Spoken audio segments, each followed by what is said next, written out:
अन्न, वस्त्र आणि निवारा या मानवाच्या प्रमुख गरजा असल्याचे बोलले जाते, परंतु ही माहिती किंवा केलेली व्याख्या अर्धवट आहे असे म्हटले तर ते वावगे ठरणार नाही.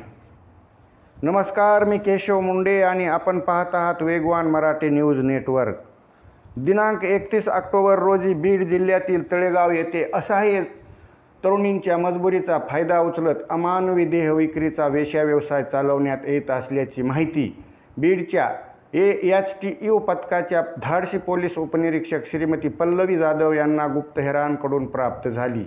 बीड ग्रामीण पोलीस ठाण्याअंतर्गत येणाऱ्या तळेगाव येथे PSI पल्लवी जाधव आणि त्यांच्या पथकाने अवैध देह विक्रीचा व्यवसाय सुरू असलेल्या ठिकाणावर नियोजनबद्ध रेड टाकली.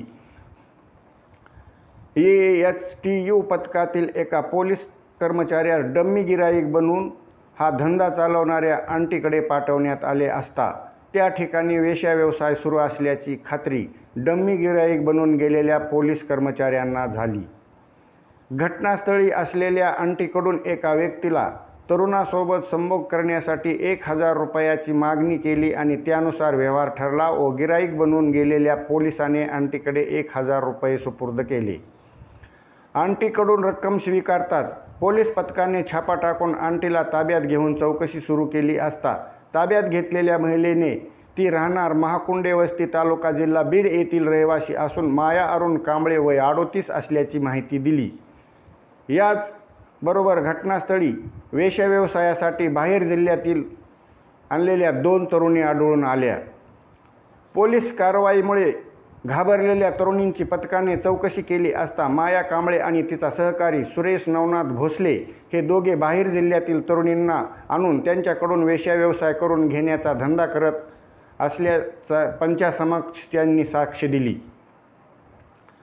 तसेच यावेळी तेथील पत्र्याच्या शेडची झडती घेतली असता 34 निरोधाचे पाकिट पोलिसांना मिळून आल्याची माहिती आहे.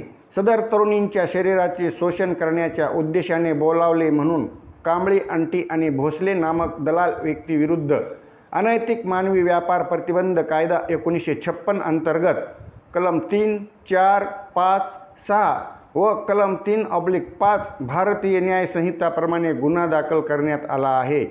तर त्या 2 पीडित तरुणींची सुटका करण्यात आली आहे. सदरील कारवाई ही पोलीस अधीक्षक नवनीत कावत बीड यांच्या मार्गदर्शनाखाली PI उमाशंकर कस्तुरे, पोलीस उपनिरीक्षक श्रीमती पल्लवी जाधव, महिला पोलीस हवालदार उषा चौरे, शोभा जाधव, पोलीस हवालदार प्रदीप येवले, अशोक शिंदे, पोलीस शिपाई गजानन चौधरी, उर्मिला मस्के यांनी केली आहे. या व्यवसायाकडे लोकांचा बघण्याचा दृष्टिकोन आणि बनवलेले कायदे खरंच योग्य आहेत का?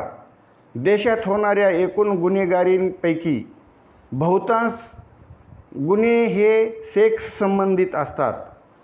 स्त्री असो की पुरुष, प्रत्येकाचे वैवाहिक जीवन सुरळीत आहेच असे नाही आणि यामध्ये गरीब, मध्यमवर्गीय आणि श्रीमंत, अतिश्रीमंत सगळेच पीडित आहेत.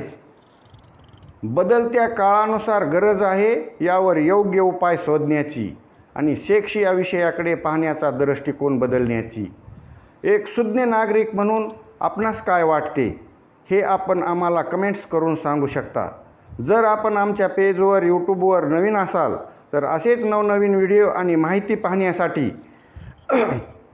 आम्हाला फॉलो करा, लाईक करा आणि सबस्क्राईब करा.